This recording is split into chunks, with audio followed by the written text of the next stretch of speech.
students, welcome you all in the new session of discrete mathematics. In the earlier sessions, we have discussed set theory, functions, relations, graph theory, and propositional logic. This session is based on the topic proof techniques. In the first video of this session, we will discuss what is a proof and some types of proof techniques. So first, what is a proof? A proof is a sequence of logical statements, one implying another, which gives an explanation of why a given statement is true. That is, we prove that why this statement or expression is true. Previously established theorems may be used to deduce the new ones. We can also refer to axioms, which are starting points or rules accepted by everyone. Mathematical proof is absolute. What it means? It means that once a theorem is proved, it is proved forever. Now, different methods of proofs. There are many techniques that can be used to prove the statements. Here we are referring to two categories. First is direct proofs, second is indirect proofs. Direct proofs assumes a given hypothesis or any other known statement and then logically deduces a conclusion. Whereas indirect proof, which is sometimes known as proof by contradiction, it assumes the hypothesis together with a negation of conclusion and it reaches the contradictory statement. It is often equivalent to proof by contrapositive also.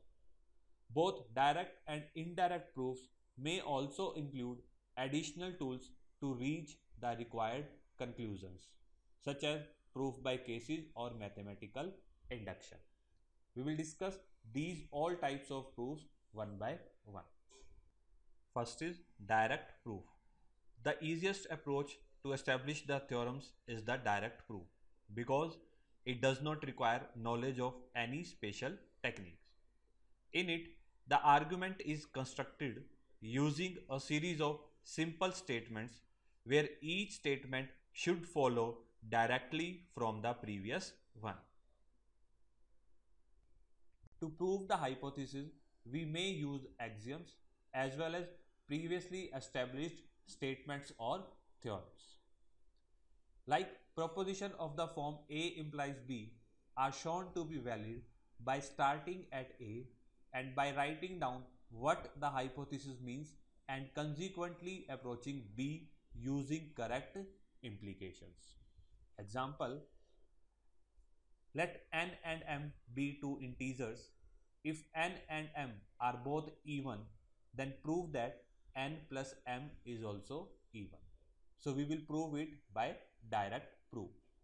Given that n and m are integers and which are even, so we can assume that n is equal to 2k and m is equal to 2j, where j and k are integers. Then what will be the value of n plus m? It will be equal to 2k plus 2j. Taking 2 as common, we will get k plus j. Integer plus integer is also another integer. Let us assume it as I. So it is equal to twice of I. Any integer when multiplied by 2 will be a even number. So we can say that n plus m is also even. So here we have used direct proof to prove that n plus m is even given that n and m are even integers. Next, another example, if m and n are both square numbers, then we have to prove that mn is also a square number. Again, we will use direct proof technique. Let us assume m is equal to u square because it is given that m is a square number. Similarly, n is equal to v square where u and v are integers. Now, what is the value of mn? It is equal to u square into v square, which will be equal to uv square. Now integer into integer will also be a integer. So let us assume it as I.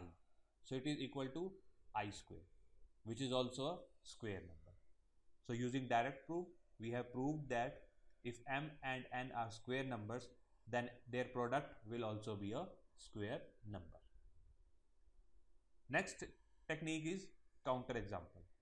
A counter example is an example that disproves a universal statement.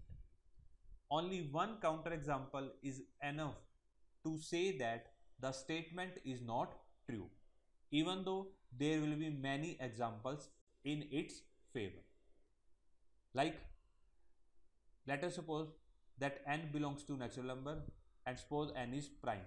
We have to prove that 2 raised to power n minus 1 is prime. Now we will take one counter example. Let us assume it as n equal to 11. So what is the value of 2 raised to power 11 minus 1?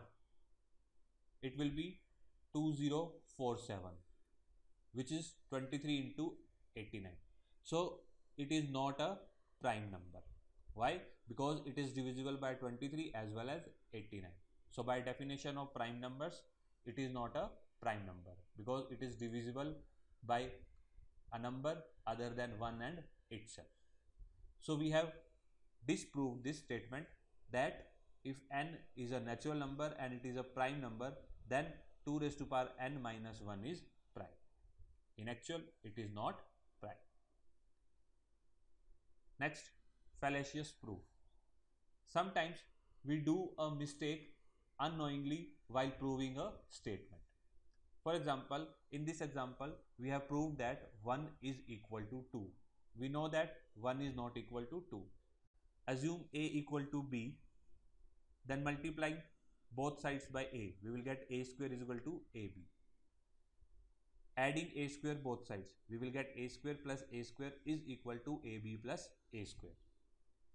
That is 2a square is equal to ab plus a square. Subtracting 2ab from both sides, we will get 2a square minus 2ab is equal to a square minus ab. Taking 2 as common, 2 into a square minus ab is equal to 1 into a square minus ab. Cancelling a square minus ab on both sides, we will get 2 is equal to 1.